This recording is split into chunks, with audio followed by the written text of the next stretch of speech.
هقول لكم النهارده على طريقه حلوه قوي لتخليل مخلل اللفت. اول حاجه طبعا مسكت لفت كده، غسلته ونضفته وحطيته في المصفى يتصفى، ما يبقاش فيه ميه خالص.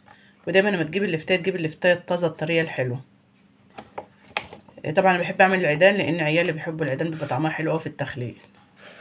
اول حاجه كده هتجيب لتر ميه مبدئيا كده، وتحط عليه معلقتين ملح كبار خشنين.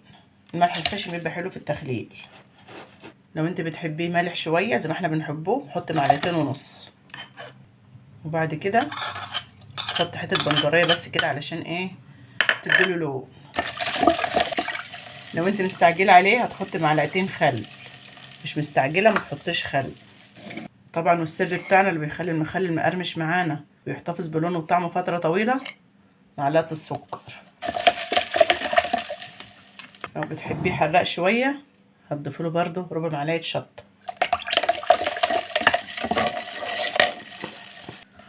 نسيب المحلول ده على جنب كده ونجيب البرطمان بتاعنا. طبعا يفضل البرطمان الازاز في التخليل، بيبقى حلو قوي.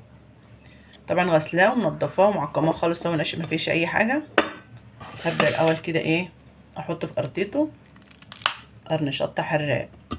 على فكره الحاجه ما تكون حراقه معاكي بتعيش فتره طويله وما بتنعمش معاك خالص، بتبقى طعمها حلو قوي. بعد كده ابدا اعبي بقى، وبين كل طبقه وطبقه بتحط قرن فلفل. بسم الله، اللهم صل على سيدنا محمد.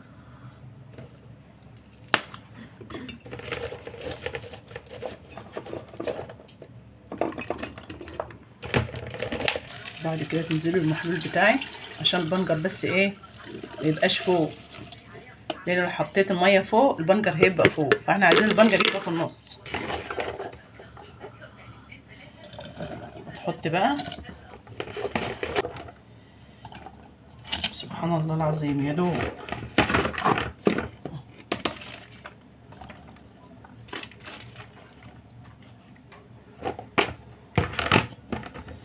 اللفت ده كانت الراس بتاعته صغيره، كان جاي من البلد وكده، فما كانش فيه راس كبيره يعني، فعلشان كده اكتره عيدان. كده خلصنا. نحط فوق نص قرن شطه بس كده. حطيت كمان ربع لتر ميه، وهضيف عليه يعني هنقول معلقه ملح كمان.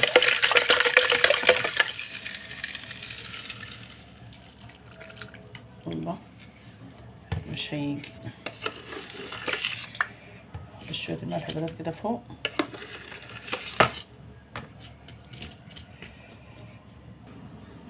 بعد كده بقى تقفل، ترجعي ترجيه رجه كده ورجه كده عشان الشطه والملح يبقوا زي بعض بالظبط. وتسيبيه بقى، لو انت عايزه تاكلي منه هتفتحي عليه بعد 3 ايام ان شاء الله تلاقيه مظبوط معاكي وحلو خالص.